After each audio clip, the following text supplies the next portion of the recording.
Oi, pessoal! Bem-vindos a uma nova conferência do curso de autoconhecimento. Hoje estudaremos a 11ª conferência da fase B.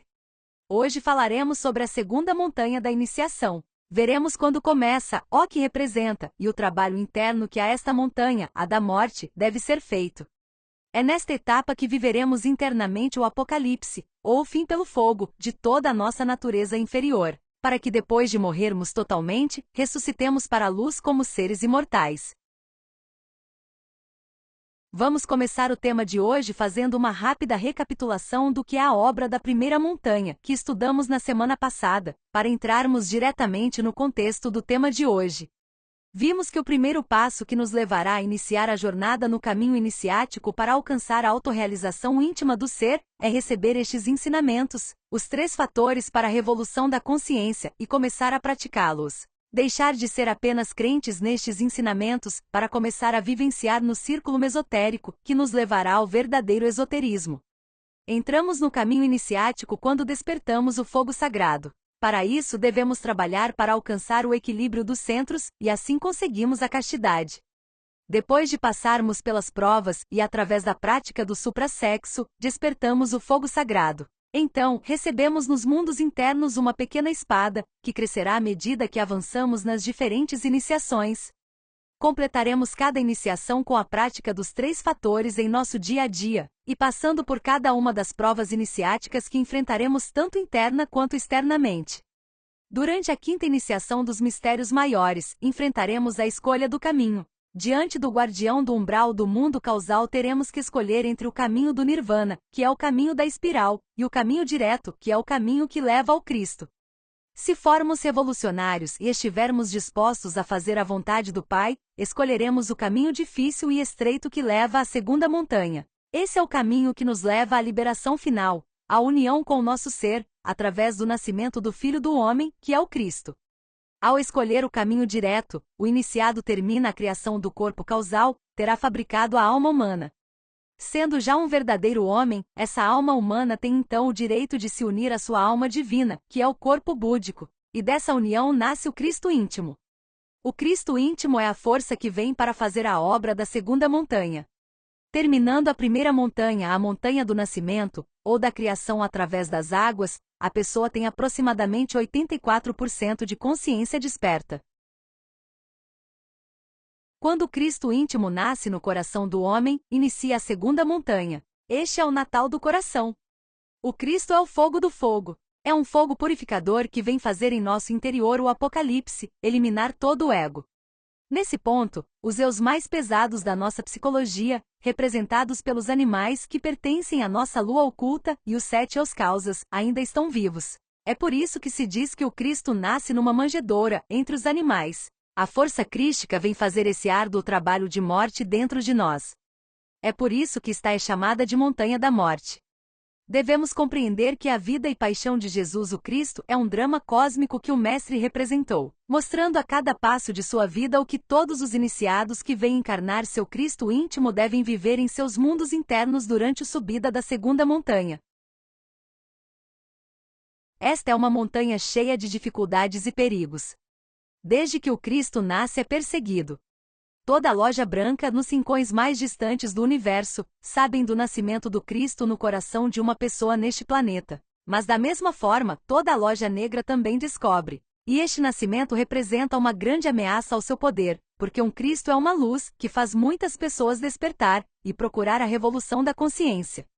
Portanto, a loja negra vai tentar eliminá-lo. Assim como vemos a história do nascimento de Jesus o Cristo, que assim que nasceu, Herodes enviou soldados para encontrá-lo e matá-lo. Herodes é a representação da loja negra, que vai em busca do Cristo para matá-lo. Assim como José foi avisado em sonho para esconder o recém-nascido, também seremos avisados no mundo astral quando nossa vida estiver em perigo, já que José representa nosso corpo astral. A força crística é tão poderosa que, ao nascer, se coloca num dos lados do coração do homem, pois os corpos solares da primeira montanha não são suficientemente puros para resistir à força do Cristo. Por isso, iniciando imediatamente a segunda montanha, o Cristo inicia a criação dos corpos de ouro, que marcarão as iniciações de ouro, que são as da segunda montanha. o iniciado continuará trabalhando com seu cônjuge físico na prática do suprassexo, durante todo o trabalho da segunda montanha. À medida que o iniciado começa a trabalhar com a criação dos corpos de ouro, os de fogo vão morrendo e sendo substituídos pelos de ouro. Na segunda montanha o trabalho é muito mais exigente do que na primeira. Um passo não pode ser dado senão à base de morte, nascimento e sacrifício, ou seja, os três fatores em definitivo. Quem não está morrendo na segunda montanha não pode avançar, e não pode ficar estático se não sobe, desce como não está morrendo, tem que descer. A morte psicológica é básica e fundamental para escalar a segunda montanha. Na segunda montanha não há descanso para o iniciado, pois a lei está sempre em cima cobrando. Não é como na primeira montanha, que a pessoa trabalhava e descansava quando tinha vontade. A segunda montanha é um trabalho rigoroso, de muita disciplina esotérica. O iniciado deve dedicar praticamente toda a sua vida ao trabalho interno e não há descanso. Quando ele quer sentar-se para descansar, a lei cai sobre ele e diz: circule, circule, não pode ficar parado. Aqui o iniciado perde o livre-arbítrio, porque o Cristo não faz a sua própria vontade, faz sempre a vontade do Pai. E a vontade do Pai é a autorrealização. É por isso que quem segue o caminho direto sempre se autorrealiza, porque o Cristo não é um traidor, faz a obra que veio fazer. Já na primeira montanha estamos sempre sujeitos a trair e desviar do caminho, daí a importância de nos esforçarmos e lutarmos até chegarmos ao caminho direto. Na segunda montanha é onde o iniciado se dá ao luxo de encarnar o Cristo interno e individual, aquele de todos os poderes sobre o cosmos, sobre a natureza e sobre tudo. Essa criatura interior é uma figura linda, que não pode ser explicada verbalmente, pois o verbo desfiguraria.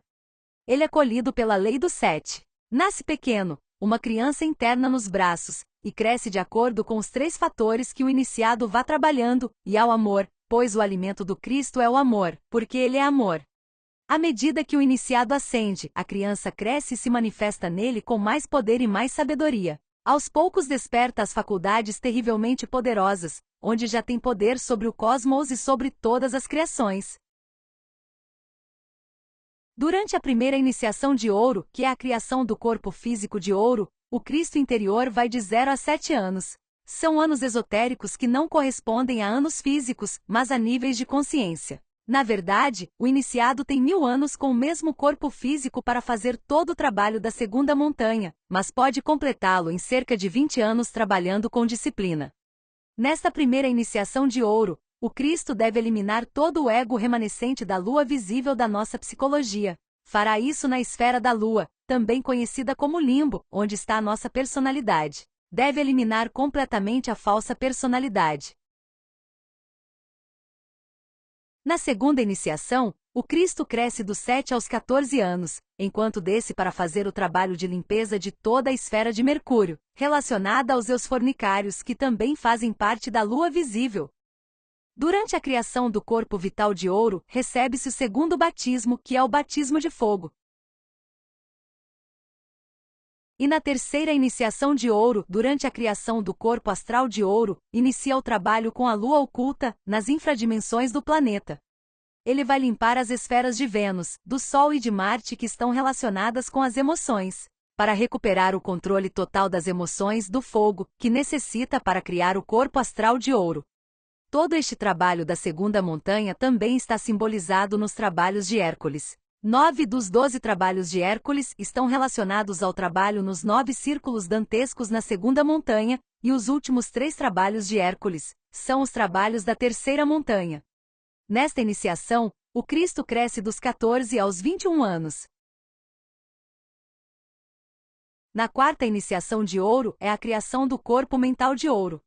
Aqui, o Cristo confronta os eus das esferas de Júpiter, Saturno e Urano, que são as esferas de natureza intelectual, os eus da tirania, da violência e da mentira. Com este trabalho consegue-se a purificação total da mente e alcança-se a mente crística. Esta conquista é simbolizada no Domingo de Ramos, em que Cristo entrou na cidade montado em um burro. O burro simboliza a mente e montado nele, representa o domínio sobre a mente. Neste processo o Cristo cresce dos 21 aos 28 anos. A quinta iniciação de ouro se dá com a criação do corpo causal de ouro. Aqui começa o trabalho de estudo e eliminação dos eus causas. Aqui recebe a iniciação venusta. Quando o corpo causal de ouro é criado, o Cristo pode encarnar e começar a fazer o trabalho de tirar os mercadores do templo. O templo é o corpo, e os mercadores são os eus causais. É neste ponto que começa o drama ou paixão de Cristo. O drama cósmico que cada iniciado deve viver nos mundos internos, passo a passo, conscientemente. Ali não se pode dar um passo sem estar consciente. Os mestres dizem que esse drama se torna tão consciente, que a pessoa às vezes acredita que está vivendo em sua própria carne, porque não há passo que o Mestre Jesus tenha dado, que o iniciado não deva dar. Dor e amargura, tudo parece real. Por isso o Mestre Jesus disse: Eu sou o caminho, eu sou a verdade, porque ninguém chega ao Pai senão por meio do Cristo. A cristificação total. Quando o corpo causal de ouro é fabricado, recebe a autêntica iniciação venusta. É aí que deve começar a desintegrar completamente o eu causa, para que não fique nem a sombra de defeitos, e ter acesso à terceira montanha. É também na obra da segunda montanha que o Cristo deve pagar todo o karma duro, que são os pecados contra o Espírito Santo. São aqueles pecados imperdoáveis e inegociáveis que devemos pagar com dor. Esse karma é comumente pago com uma doença muito dolorosa, que durará aproximadamente 8 anos físicos. Essa doença nos permitirá pagar todo o karma restante. Além disso, essa dor intensa trará à tona as inteligências mais pesadas do ego, para que o Cristo possa observá-las e eliminá-las. Neste trabalho, eliminará todos os eus da infradimensão de Netuno, que são todos os eus traidores da nossa psicologia, os eus do desejo, da justificação e da má vontade. Lá, Judas o trairá com um beijo, Pilatos o trairá e lavará as mãos, e Caifás o conduzirá à crucificação. Internamente é vivenciado o processo de crucificação e morte, e o Cristo interior descerá ao inferno durante 3 dias. Estes 3 dias estão relacionados a 3 níveis de consciência, correspondendo à culminação do corpo causal de ouro, corpo búdico de ouro e corpo átmico de ouro. Lá, ele deve confrontar e desintegrar os eus causas, ou os cabeças de legião, preguiça, cobiça, luxúria, orgulho, ira, gula e inveja. Aí acaba até com a sombra do ego. Lembre-se de que a morte mata a morte por toda uma eternidade. Assim, sem ego em nós, nos tornamos seres imortais, pois é o ego que nos faz sofrer de doenças, é o ego que faz com que geremos karma, que nossos centros de energia fiquem desequilibrados e que percamos nossa vitalidade. O ego é a causa de chegarmos à decrepitude e à morte. Já sem ego, o Cristo ressuscita como ser imortal. Para iniciar a obra da terceira montanha, ele tem que passar por todo esse processo para alcançar a verdadeira liberação. Sem a desintegração dos eus causas, ele nunca poderia pisar nas portas do Absoluto, porque ele pode ter encarnado o Pai, o Filho e o Espírito Santo, porém o Pai, o Filho e o Espírito Santo ante o Absoluto são mecânicos. Ele não pode entrar porque o raio da criação ainda está dividido em 3 leis, que não lhe permitem entrar no Absoluto. Este é o trabalho da terceira montanha, quebrar a mecanicidade destas 3 leis, e poder entrar no Absoluto. Por isso se diz que o próprio Deus tem que morrer porque o iniciado, tendo encarnado as 3 forças superiores do Pai, do Filho e do Espírito Santo, é um Deus, capaz de criar por meio do Verbo. Mas como ante o Absoluto é mecânico, tem que passar por uma grande morte mística, para que essas leis se fundam numa única lei. O mestre termina a segunda montanha com 99% de consciência desperta. E é na terceira montanha que falaremos na próxima conferência, onde o Cristo recupera aquele 1% faltante de consciência, que é a consciência cósmica. Na segunda montanha ocorre a morte de todo o ego, e portanto, o fim do sofrimento e da morte. E a imortalidade é alcançada. Disse que o Mestre Jesus ainda vive com o mesmo corpo físico com o qual fez o seu trabalho na Terra Santa. Que o Mestre Saint-Germain, o Conde Cagliostro, entre outros, conservam o mesmo corpo com o qual fizeram seu trabalho. Porém, outros mestres que chegam à terceira montanha com o corpo de idade muito avançada, ou que está muito deteriorado pelo pagamento do karma duro, trocam de corpo. Eles fazem isso reencarnando, ou transferindo seus átomos de ouro para outro corpo, para continuarem como seres imortais em seu trabalho na terceira montanha. Veremos isso em detalhes na próxima conferência. Para finalizar, vamos refletir sobre esta frase que o Mestre Jesus disse referindo-se ao Cristo íntimo. Eu sou o caminho, a verdade e a vida. Ninguém chega ao Pai senão por meio do Cristo. E isso porque somente passando pelo processo de cristificação é que poderemos alcançar o caminho para nos tornar unos com nosso Pai interior, para alcançarmos a sabedoria e o amor, e para alcançarmos a vida eterna. Convidamos todos para a próxima conferência, quando falaremos no trabalho da terceira montanha, uma maravilhosa obra de sacrifício pela humanidade que nos permitirá liberar-nos completamente, convertidos em seres de luz. Muito obrigado a todos por assistir esta conferência. Lembramos que podem nos enviar quaisquer dúvidas que tenha sobre qualquer um dos temas, que teremos o maior prazer em respondê-las. Até a próxima!